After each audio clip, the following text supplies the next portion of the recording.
Countdown. Welcome. Good morning, everybody. Welcome to this week's How Change Changes You episode. In fact, today, just as a precursor, I'm having two conversations today, but I've been super excited to welcome Helen Calvert to the How Change Changes You podcast. Something which Helen and I both share values on is how to actually navigate change in the most authentic way possible. Yeah. So as with a lot of these conversations, it is about actually the only constant in life is change.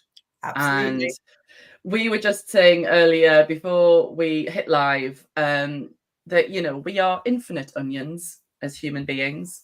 And, just when you think you've cracked a few changes and that you've got onto that next level, then life tends to throw you several more thousand hidden layers that you There's always so much more. There's always so much more. So we're going to dive into lots of things about change with Helen. But Helen, would you like to introduce your lovely self to the people watching? I will do. I always have to take a moment when I give my title, because if I say it wrong, it sounds people get it confused. I am the No Bullshit coach, not the No Bullshit coach. People get confused. I am all about no bullshit, zero bullshit. And the reason for that is because when we are working towards a happier life, which is my aim for all of my clients, I'm a life coach. When we're working towards a happier life, there is numerous BS thrown at us. Oh. And one of the key elements of that I try and work against is the idea that there is one solution. So anybody who says to you, oh, if you do yoga, it's going to, if you do meditation, if you do this, if you do that, if you just have a plant-based diet, solve all your problems. All of these things are fantastic ideas, but there is no one solution. And this goes back to what you were just saying about layers and change and constant change and discovering new things about ourselves. I never want anyone to think that if they just follow this 1, 2, 3 steps, sorted, life's a good and moving along. There's so much more to it. And mine is therefore a very individualistic approach. And I am all about building our toolkit for a happier life, not just our one solution. So that's it. Oh, I love that so much on so many levels, because I think we can be sucked into that kind of cookie cutter approach, isn't it? Like that one magic pill. Yeah, absolutely. And so many people are selling it. So many people are selling, here's my program for this, that, and the other. And I'm thinking, do you know that it works with every kind of neurodivergence? Do you know that it works with every kind of mental health, every gender, every traumatic background? You don't know. You don't know that this works. It just works for X, Y, Z, and then only sometimes. So it's all about looking at the person. It absolutely is. And listening, right, as to fundamentally where are you right now? Yes. Because where have you come from? Yes. But what are the particular challenges that you're facing? And to your point, is to kind of know that a lot of the time it's to give yourself compassion and to be curious, right? Of like, oh, this is where I find myself. Right. Okay. What can I do about that? What are the tools? Like you say, I think a lot of these things are, and as we're going to talk about, change is navigation, right? It's how we move through it, not avoid it, not, I always say to people that the children's book, I'm Going on a Bear Hunt, is not a children's book. Oh, yeah. You can't go over it. You can't go under it. You've got to go through it. That is a book for adult life. Oh, it's so funny you bring up that book. Last year, I was having some grief therapy. And she specifically, my beautiful grief therapist, who actually I'm going to be talking to next week because she's amazing. But she talked about that very thing, that she said, do you know that book? And I was obviously aware of it. And she said, it's about grief, Yeah, it is. I was like, is it? It absolutely is. She was like, yeah, because you can't outrun that. You can't avoid it. You have to kind of go through it to come out the other side. And again, so many people will try to find the solution, by which they mean something to help them avoid something. And You know, the only way through is with, as you say, huge amounts of self-compassion. Oh yeah. You've got to go through it. Yeah. The great thing is we don't have to go through it alone. And again, I think that's something that people try to do. I wouldn't advise it. Going through no, exactly. Don't be a shero. There's no badge of honor for being bloodied and right. The wounded no warrior. Yes. Well, ironically, and to be, totally transparent, I tried to do it on my own last year and I failed miserably. And so I had to wave the white flag and say, I can't do this on my own. Like I need help. And I would question that self-talk, Christina, as I know you would if someone else was saying that to you. You didn't. Oh, totally. You were just, in fact, there's no success or failure with grief. Oh no, there's not. There just isn't. You're in it, aren't you? You're just in it and you're battered by the waves of it. And yeah. Well, I think it's just further proof, isn't it, that you can know all of this stuff. Knowledge is potential power, right? You can know it, but actually to live it. And to kind of, I often joke with people, it's like, hey, would you like some wisdom I'm not using? Yeah, same. Yes, because it's hard to do it for ourselves, which is why us coaches we need coaches. Yes, exactly. We all need that objectivity in that space to look beyond that. Yeah. So as we're kind of delving into this beautiful conversation, a little bit of around what we want to talk about here is then when life throws us curveballs, where we maybe are used to a status quo, that those points where the ripples in the water are quite gradual and peaceful and you're all right. I wondered for you and your experience, what were the times that you feel like have shaped you the most, where the waves maybe got a little bit bigger? Oh my goodness. Well, yes. I mean, obviously, as for everyone, I could do 3 hours on that, but I'll hit the highlights. Because there's two things that happen, isn't there? We peel our layers, as you say, and that tends to be a conscious thing. I've learned over the years about my mental health. I'm almost certainly autistic. This is a journey of self-discovery, and it happens as and when we're ready. Mm-hmm. But then, as you say, life throws stuff in. It's like, oh, you're not just going to be able to go on this exciting journey and learn about yourself. You're going to have stuff just thrown at you out of nowhere. Yeah. And I think there are 3 key points that I would pick up on from my life. The first one was in 2013, pregnant with my second child. Mm-hmm. I've done it once. I'm totally ready. Well, I wasn't ready. No one's ready for a baby, are they? Good grief. But I was like, I've done it once. I can do it again. I think our signal was slightly wonky there, but hopefully we're still, I think we're good. I think we're good. So yes, had one baby, totally ready to do it again, or certainly ready to, run that gauntlet again and think, okay, it'll be what it is. And then I'll have 2 kids and it'll be great. And then at 38 weeks, we found out that David has a congenital heart defect. And the journey was going to be completely different. Open heart surgeries, Older Hay Children's Hospital, the whole shebang. Now, I will answer the question people always want to know first off. Is he okay now? He's okay. It's not the kind that can be fixed. So he's been kind of duct taped together by the amazing surgeons, and he's running on a kind of wired up system, but he's fine. He's now, nearly 11. But that was the first one. So that really taught me that you have no idea what's coming. All these plans, you have no idea what's around the corner. You can forget it, So ever since then, I've been less of a planner. Mm. The next one was in 2017 when I was unhappily married. Not terrible, not abusive, not dreadful, just not great. And a man walked into my life and turned my life upside down, turned my marriage upside down, turned everything upside down.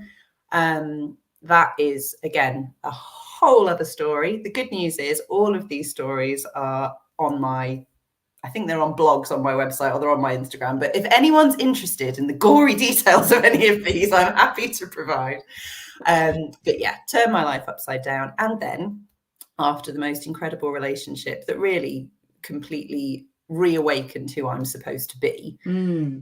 That relationship came to an end, as it was always supposed to. And I went through the journey of grief, and really explored the depths of lack of emotional safety, which is very scary, especially for people like me with an anxious attachment, with the fear of abandonment, who've been trying to avoid that their whole lives. And then poof, I was booted off the cliff. Better learn how to deal with this then. And so if you'd spoken to me 2 years ago, I would have said, and that's why I'm a life coach, and these are the experiences I'm bringing to the table, and that's the whole thing, etc., with a bit of mental health and neurodivergence thrown in. And then 18 months ago, my then ex-husband, who, we've always had a good relationship, it's never been, acrimonious or anything, he told me that he was transitioning, and he is now Jessica. And again, a whole other story that I, happy to discuss. And she is happy for me to discuss. But exactly this, you see, suddenly I'm in a world of pronouns and getting it right and getting it wrong. What's been amazing is that she has been so generous and so open and so available to me as I navigate it, which she didn't have to be. She could just have said, deal with it. I'm dealing with it. But again, huge curveball, totally unexpected, which is scary for people to hear, because people are like, surely you must have known, like, surely that can't just happen. People have interesting and complicated lives. So yeah, the changes I've navigated have been, like everyone, enormous, unexpected, incredible. I'm grateful for all of them because they've taught me just so much, and they've enriched my coaching practice so much. And I've had to learn how to be excessively kind to myself, which I've learned is literally the only answer. It's the only way. Amen to that. Yeah. No, thank you so much for sharing those. The potted history. But but I think, what I love specifically about something that you said was, because I think we're brought up to kind of, to plan. Yeah. And, and there's an element of control in that, right? That actually, if you plan for it and then you make things happen, and then somehow you can, navigate that way. But actually, I think once you do experience some turbulence in your life, you quickly work out, right. It's not like that. Okay. What is it? That smooth seas never created skilled sailors. It's like you become a skilled sailor. You really do. You really do. And what it's brought home to me, because it's not that planning is a bad thing. It's, we all want to have a plan. It has its place. We all have things we want to be aiming for. But it's really helped me to understand what that is, because it's not, and then we'll have this house, and then we'll buy that car, and then we'll get this qualification, and we'll have another child, and then we'll buy a puppy, which I've just done. That's a whole other change. It's not that, because you don't know what's going to happen, and things happen out of the blue. What I've learned is that it's about understanding your values. Yeah. Because a while ago, a couple of years ago, I did a brilliant piece of work with an NLP therapist, actually, who was fantastic. And we nailed down my core values. And they're now the values of my coaching practice, because why separate the two? So it's freedom, passion, joy, adventure, and owning your own story. And for me, that's the plan. So it's not really a plan. It's more of a navigational tool. Yes. But if I'm constantly moving towards more joy, if I'm experiencing passion, if I feel free, if I'm having adventures, which we can come on to in a bit, because they're not what people think they are, and if I'm being my authentic self, owning my own story, then I'm on track. Yeah. And the circumstances and what's happening and what other people are doing is almost kind of secondary to that. So, I'll navigate that, but I'm on course because I know what it is I want from life. I love that. And we're not taught that. We're not taught, like, what are your values? We're taught, what do you want to be when you grow up? As if that was relevant. Well, exactly. It's the I'll be happy when, lie. Yes, absolutely. Because it's just a lie that we're sold. And I mean, I love what you say as well, because I often talk about your values being your inner navigation tool, because it's intrinsically like given, and you think, okay, why do we do anything? Well, often it's to feel a certain way. So that's why I specifically love yours around freedom and passion and joy, because they're all outputs or kind of results of doing a thing. Yes. Or being a certain way. And that's the balance, isn't it? Of like the doing and being conundrum. Yes. That if we're in too much doing and not enough being, then we're out of sorts, and vice versa, right? It's this constant navigation of the two. It is. And it helps you to get through difficulties as well, because there was a time, and I'm sure we've all been in these situations, where I thought, if my relationship, and this is any relationship I've ever been in, which tells you a lot, if my relationship at the time ended, I'd be lost. And now I'm in the best relationship I've ever had in my life. But I know that if and when that comes to an end, because I've learned long ago nothing is permanent, yes, it'll be hard, but I now know I will still be right. Well, where's my next passionate, joyful adventure coming from? Yes. Not, well, I'm lost now because that was the thing. It's like, no, I'm the thing. My values are the thing. Everything else is external. And that is an inner safety that I never had growing up. Not once. No, because it's that attachment to, well, that's going to be my buoyancy aid. And I think what I'm hearing is that you become your own buoyancy aid, in that, okay, so that happened. Oh, and look, I still survived. Oh, because I clearly, I mean, you say about relationship, I'm 35, my marriage ended of 16 years. And I remember having that thought, like, oh my God, I can't live without this other person. That's it. There is no life now. There is no, it's like it's ended, because your identity is all immersed and invested in this relationship, or this identity of being a wife, being a partner, having all of the things. And then you realize in time, which nobody can give you, you've got to learn it for yourself. Unfortunately. But then you look back and go, thank you, because that freed me to go on to my next adventure, to go on to, do some amazing things that I would have never done had I stayed where I was. And that's where the word adventure is so meaningful to me, because when we say adventure, people think travel, abseiling, jumping out of a plane. No. Any film you've ever watched where someone goes on an adventure and you've been sat there with your popcorn thinking, this is a great movie, I love this, you're having a lovely time. The person in the film is having a terrible time. Frodo did not want to take that pissing ring to Mordor. He did not want to leave the Shire. He was quite happy. Luke Skywalker was not interested in leaving that farm. He was fine where he was. And then it was awful. It was awful and hard and challenging. And he had to be vulnerable, and they had to find things out about themselves, and they had to shed everything they thought was true. And at the end, they were better, stronger, more incredible versions of themselves, the versions of themselves they were supposed to be. But it was awful. And that's adventure. So when people say, I'm not very adventurous, don't really have adventures. Yes, you do. Yes, anyone who's had a child, what an adventure. Holy shit.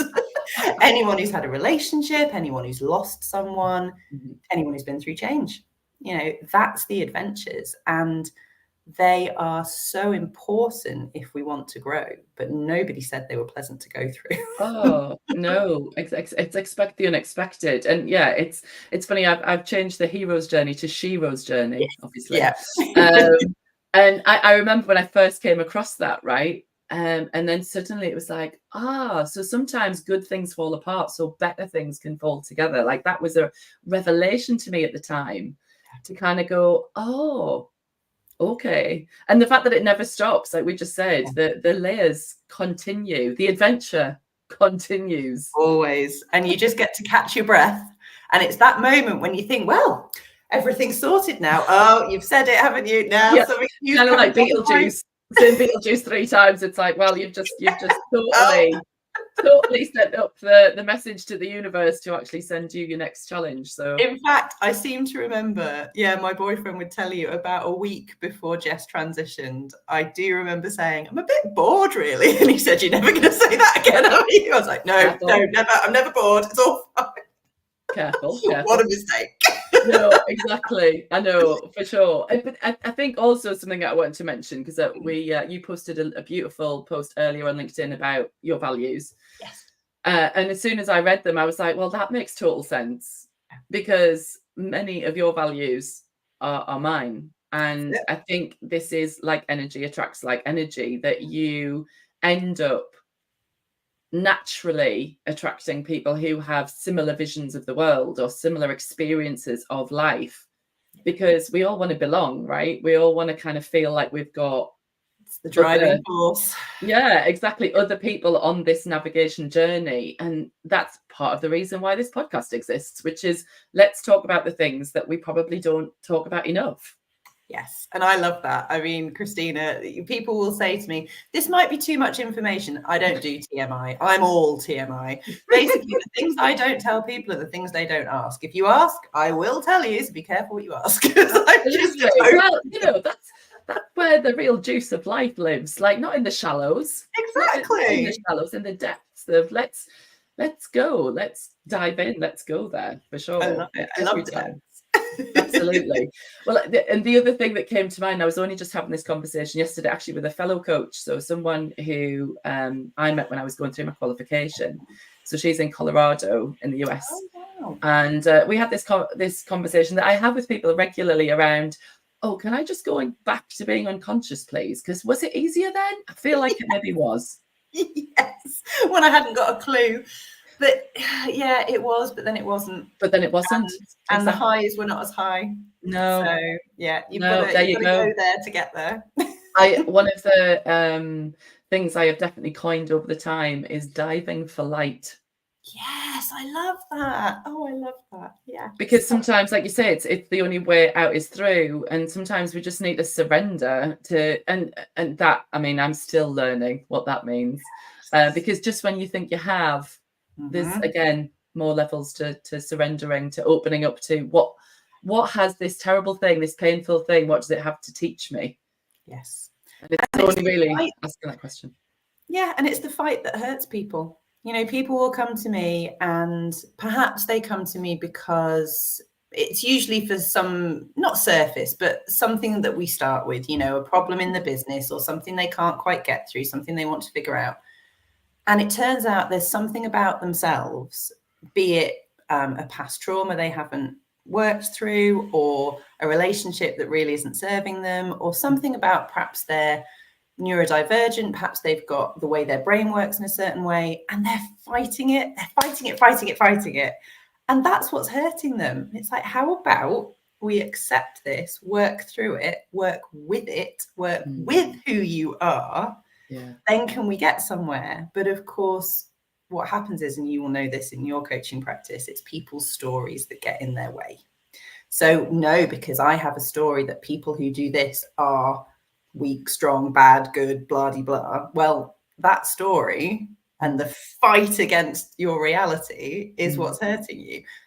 Everybody knows what they should be doing. You know, very rarely does someone really not know what they should be doing. They don't want to be told what to do. They want to be told how to do it, because something is getting in their way. It's usually, the stories and their fight against just who they actually are. And once you embrace just, this is me, this is how it is. Yeah. There's so much more to be gained. Oh my God. And that's why I think we're seeing, you know, we talk about like soft skills, right, in business, as opposed to like more the hard skills that ironically, you know, with AI and technology and all the rest of it, they're taking away these harder skills in terms of like the doingness. And actually what I'm experiencing, what I'm seeing is what we're being called to is to soften more. Because actually the real strength is in the vulnerability of, you know what, I am struggling, you know what, I am going to reach out to somebody. And it is the bravest thing. Like to be vulnerable is just there's such beauty in it.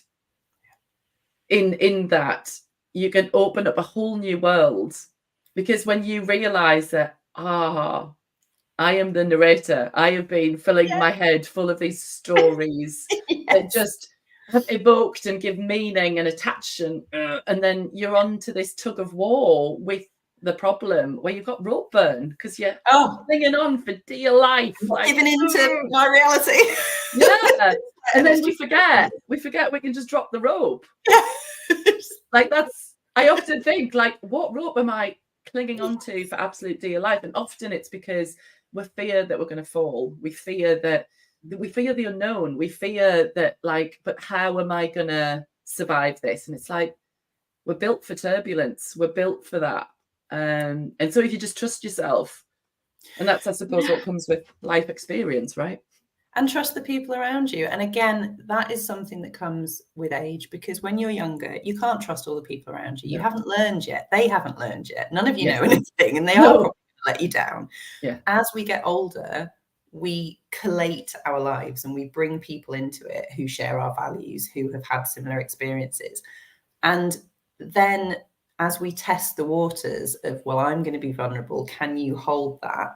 We have the most incredible, deep, meaningful relationships, but it's always a risk. You have to dip your toe in and be like, well, I'm going to be vulnerable and I hope this doesn't backfire horribly.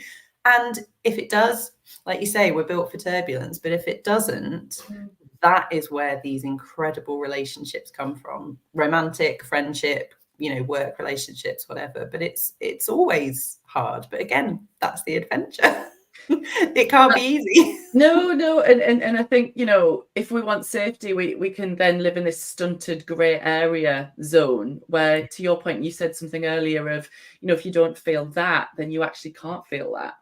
Yeah. Yeah. But I think there's also perhaps, again, a bit of a misunderstanding. That phrase, feel the fear and do it anyway, which is fine. That's fine to a certain extent. But I always tell people there's an extra part to that. So, yes, because if we let fear hold us back, we're stuck. So feel the fear. Okay, do it anyway.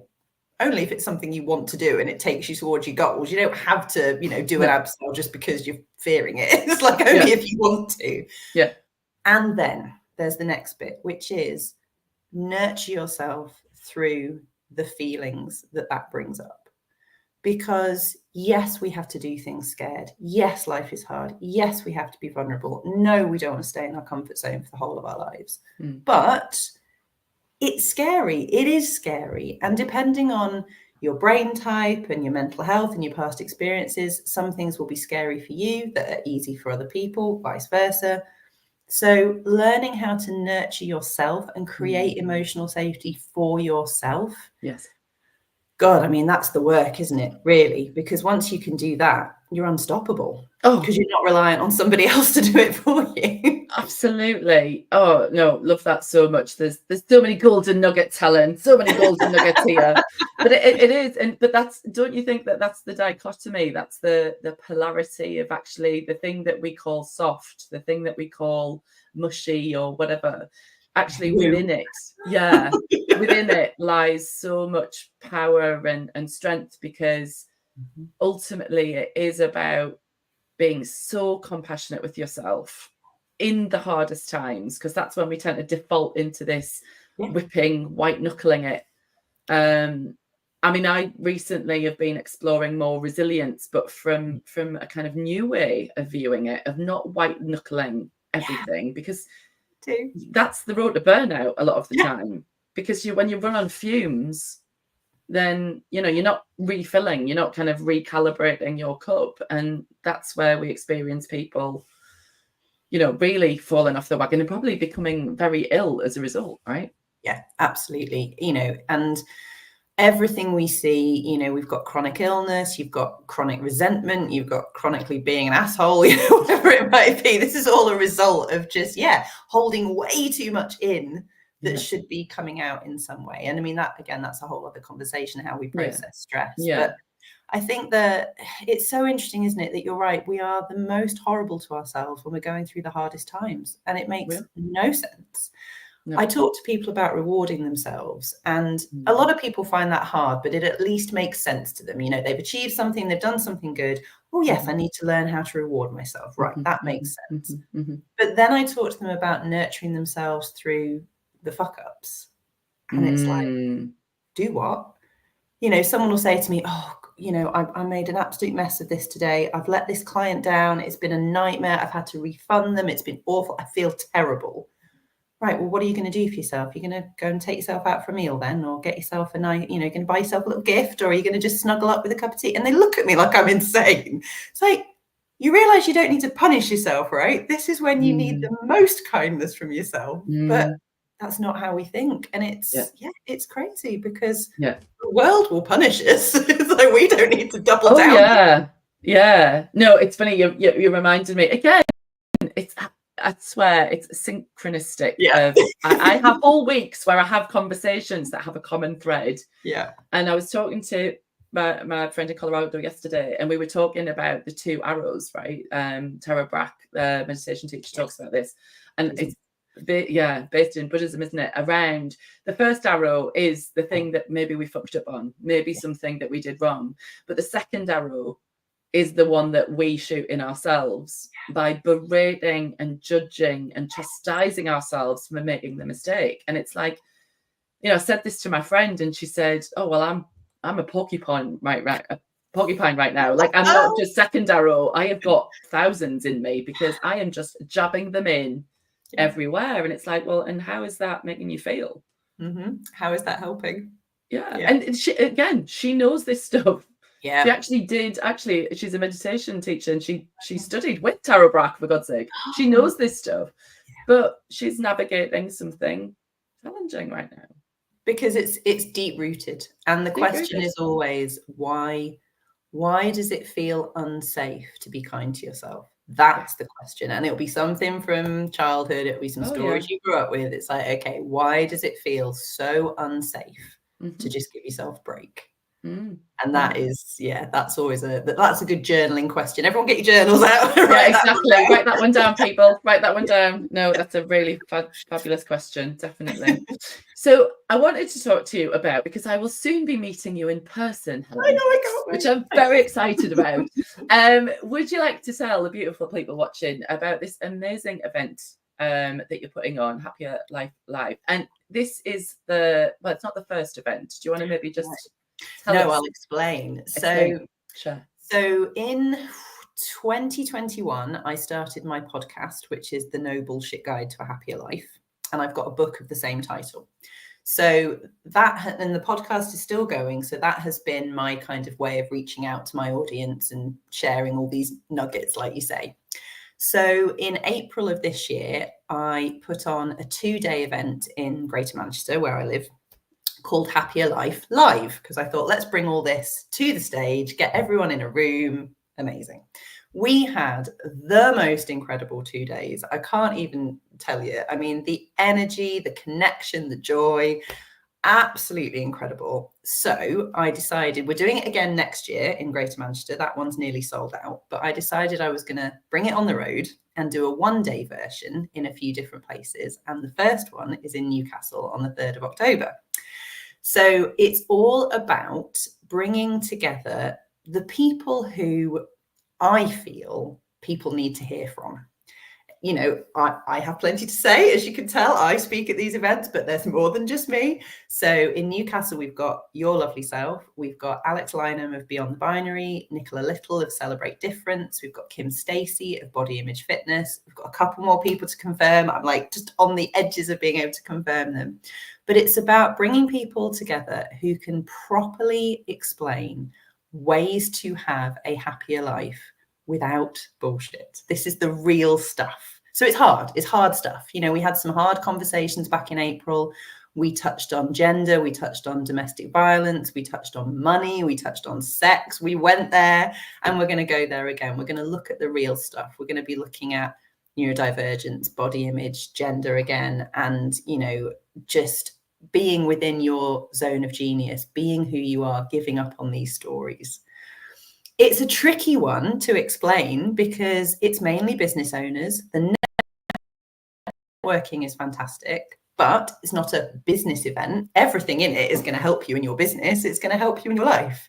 It's not just a well-being event. It's not just anything. It is literally everyone coming together to experience more joy, more passion, have adventures, to really find out how to make this life just so much better and more fulfilled. And I absolutely cannot wait, because if it's anything like April was, it's going to be the best day.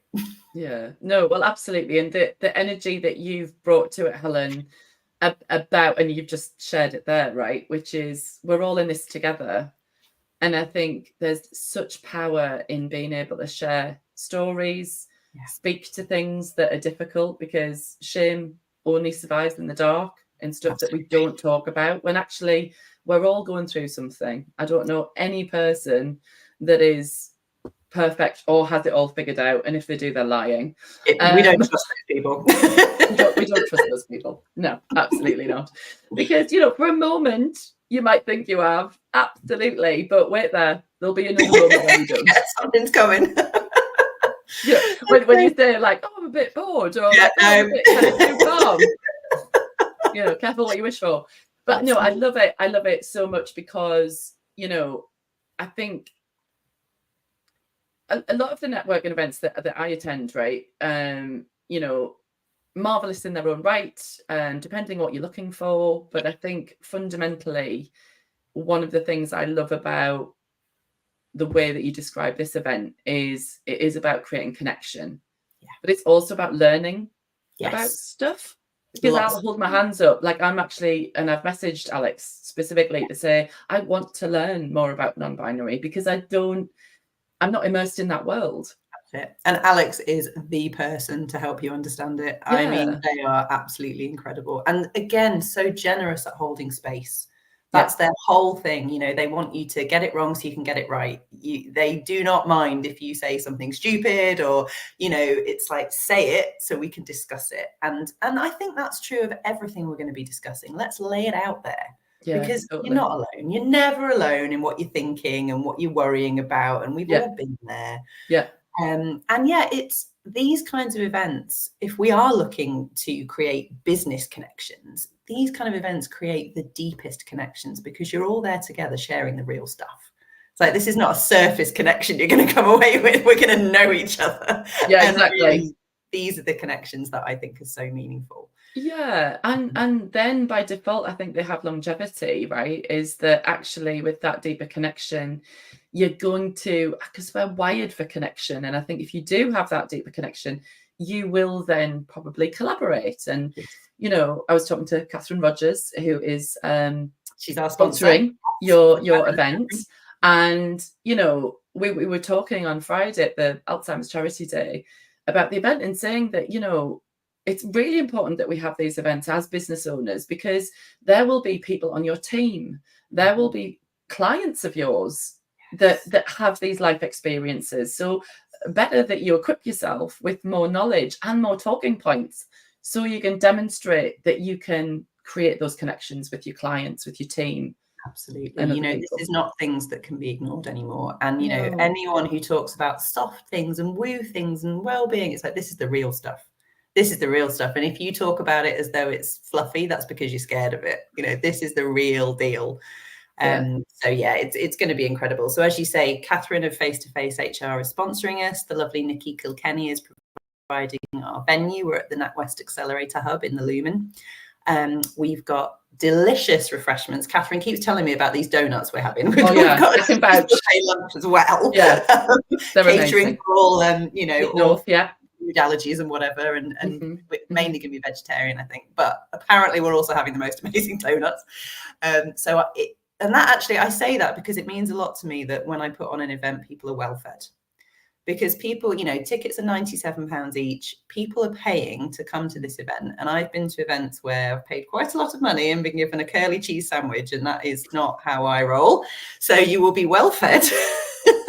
And we're supporting SmartWorks Newcastle, which is our charity for the event. Because again, if I'm going to put on an event, it's a privilege to be able to support a charity while I'm doing it. So we're going to have a raffle, going to be donating some of the proceeds. So we're just collaborating with the most fantastic Northeast group, which is well, we're all in this community, right? And it's important to be able to share. And I think I often have these conversations with people that it may be my optimistic nature, but I think, or certainly maybe the people that I surround myself with, the more aligned I get, and the more I kind of come from this place, is you end up having connections and conversations with people who you just see, well, it's a no-brainer to collaborate. It's a no-brainer to kind of go, how can we join forces to create something even better?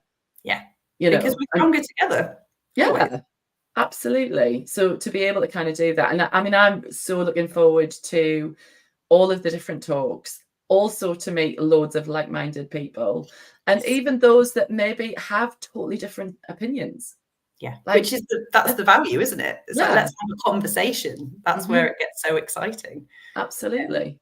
And Yeah. certainly that was something that happened back in April. You know, we had people from really different walks of life. And one of the things that I got joy from on the day was seeing those people talking to each other. I'm like, oh, look, they're talking so they've got a very different, oh, I love it. You know, just seeing these connections, because we created a space where it was safe to do that. And it was safe to ask, and it was safe to be vulnerable, rather than, oh, we've got to keep up the pretense and I've got to have my game face on and my professional face on. None of that. Come as you are, come in your pajamas. I couldn't care less. I don't care what anyone's wearing. I don't care who anyone is. Yeah. Very neurodivergent friendly. Sit on the floor, have a fiddle toy, stand at the back. I don't care. I just want everyone to hear and partake.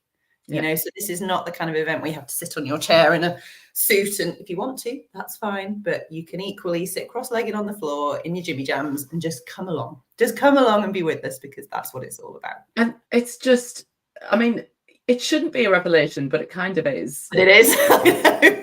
Yeah. Because we all know, I mean, very early on, so I network with a lady called Lauren McWilliams, and we created together We Rise Up events on a last Friday of every month in the Lumen space and the NatWest Business Accelerator. And one of the things that we really noticed is that whole thing of, oh, well, this is how networking is supposed to be.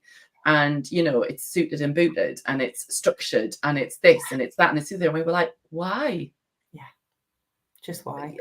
Why? Like, why not actually feel warm, welcomed, not judged? Actually, you're not my competition. You're my collaborator. Like, I want to find out about you. There's more than enough to go around. Like, let's see, you know, and that energy is so different. It is. And it's traditional networking is so set up for, and this is something else I've learned, because I used to be one of these people who say men do this and women do that, and the gender discussion is far more complicated than that. It's set up for people who do not wish to be vulnerable and who do not feel safe being vulnerable. And in order to not be vulnerable, they want to be in their costume, just talking about their work and their qualifications and who they want to work with. That any gender can show up like that. But the people I work with and the people I network with want the opposite. They want to be able to show up and go, this is me. I hate putting on my mask. I hate putting on my costume. I just want to be real. I just want to go straight in with the deep conversations. And there's a place for both. And you have to find your place, which one suits you. But the narrative that there's only one way and anything else is wrong, no, we're fighting against that, because the best connections in my world come from the real bit, being real and having the real conversations always. Yeah. And I love how life and society is evolving in that direction. The fact that we can have these conversations. I was blown away a few months ago. I was at a NatWest event actually, and it was their internal recruitment. So they were doing kind of, you know, trying to encourage people to kind of cross and go into different departments and open up. And I had this young guy come over to me, possibly early 20s. And, you know, I could see he was a bit nervous. He came up to me later on because I'd spoken in the morning, did some breath work with them.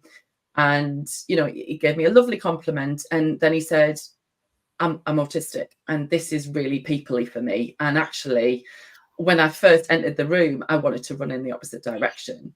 Yeah. And then he said, oh, but Jason's over there and he's autistic too. So we have a bit of a laugh, don't we, Jason? Yes. But what I loved about it is it was just said out in the open. And I just kind of went, oh my God, I love you. Like, thank you for sharing that with me. Because it gives you the opportunity to be who he needs you to be. And that's the other thing. We give people a gift when we're real with them. When we say, I actually need this. And people are like, yes, because I want to be what you need. I want to help you. And I want you to help me. Totally. And I totally get that, because anywhere I have to put the mask on is exhausting. You know, even it doesn't matter whether I enjoy it or not. It's not about lack of enjoyment. It's just so draining. after 2 days of Happier Life Live, and I've done events before. In a previous life, I was an events manager, so I know events. And I was thinking, right, at the end of this, I'm going to be exhausted. I'm going to have had a great time, but I'm going to be like, off you fuck now, everybody, leave me alone. I need to lie down in a dark room, you know. Yeah. Actually, at the end of it, I was fine. I still had all my energy. I wasn't wiped out, because for the whole 2 days, I hadn't had to mask. Not at all. I was just me the whole time. And it was like, wow. I mean, I knew the theory, but seeing it in reality, it's like, that's a different experience then. 2 full days of like 100 people, and I was fine. Just goes to show that it's doable if you're in the right environment. I love that so much, because, you know, what kind of really shines a light on this is what true freedom is. Yes. And 100%. I mean, it's funny, you know, when you kind of do your values work. So obviously I did mine for the first time when I did my coach qualification, and a light bulb came on for me, because I was like, oh, yeah, I've been living by other people's values. Yes. Yes. These are my values. I haven't been living them. I wonder why I'm sad. Totally different. No, the wonder I was miserable. Yes. And one of the, you know, my kind of aspirational value is around freedom, and it evolves. The meaning, that's what's also beautiful about value work. It evolves. It does. And then suddenly and it's almost as well like life goes, oh, you said you wanted freedom. This is freedom. Do you not want it? And you're like, Do you like it? I didn't think it was this. Oh no, it is. And you're like, oh, okay. Yeah.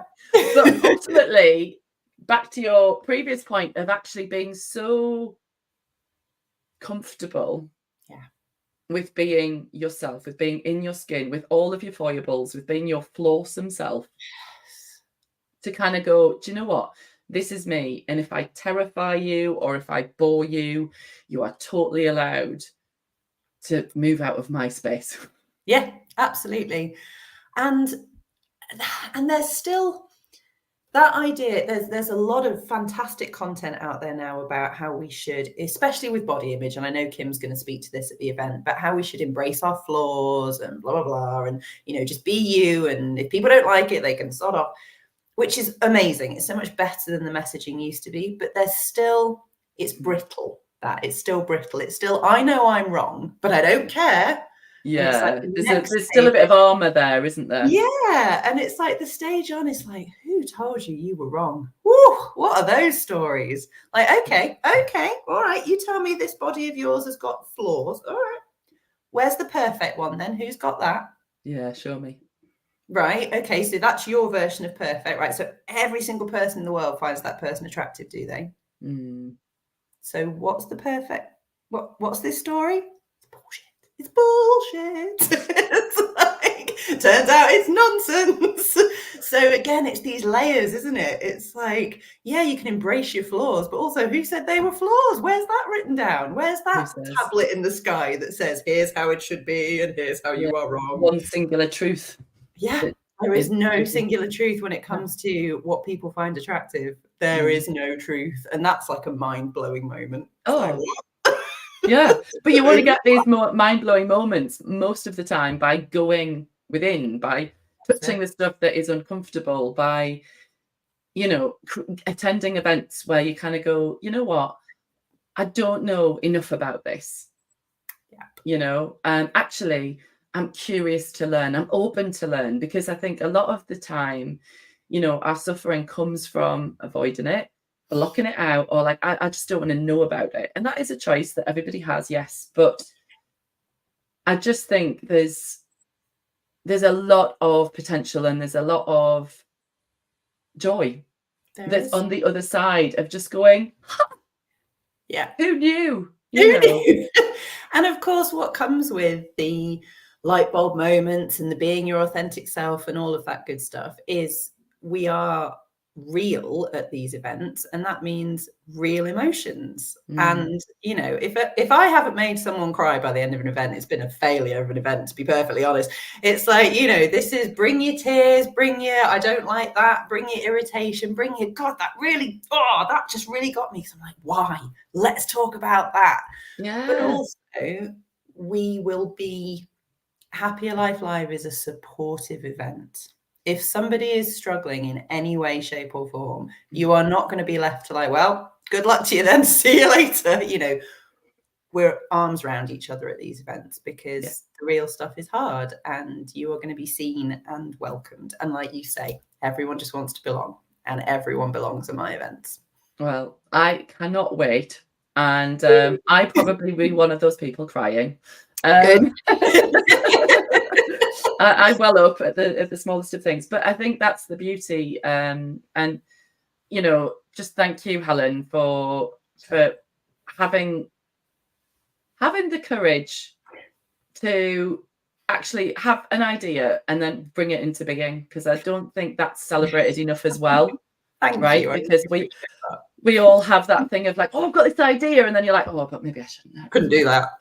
But like I can imagine, and from the event that you had earlier in the year in Manchester, that, and I've seen the pictures of just how much joy that has been brought out as a result is then a reason enough to then replicate it and to bring it to more people. Totally, exactly that. You know, I'm not going to be. I'm too old for doing things that are hard. It's like, if it's not going to work, if it's too hard, let's not bother. But this is a no-brainer. This is wonderful, and so let's do it. Absolutely. But we will make sure that the links and everything to get your tickets are below. Where, if people want to come find you, Helen, how do they come find you? Now, ordinarily, I'd say you can find me here. I have to check because I have just changed my Instagram handle, which was honestly, talk about change. That was far too mentally difficult than it should have been. Nobody cares. No one's bothered. But it was a big deal for me. So on Instagram, I am now Happier Life Coach, which I will keep in my brain because I wasn't a week ago. So Happier Life Coach on Instagram, and then Helen Calvert on LinkedIn. That's the best places to find me. So Perfect. you are welcome to come and say hi. I love it. I love it. Well, I cannot wait to see you in October. October 3rd is the day of the donuts and the joy and the freedom and the authenticity and all of the freedom, the adventure. But yes, if anybody watching live or on replay has any further questions, then do get in touch. As you've just seen, Helen is an open book. And we'll answer any questions. But yes, so looking forward to it. Thank you, everybody who's watched, who's tuned in. Share this if you would love somebody else to share our joy. And come along to our event. We would seriously love to see you there. And with that, Helen, you stay put, and I'm going to say goodbye to everybody watching. Thanks, guys. Have a good day.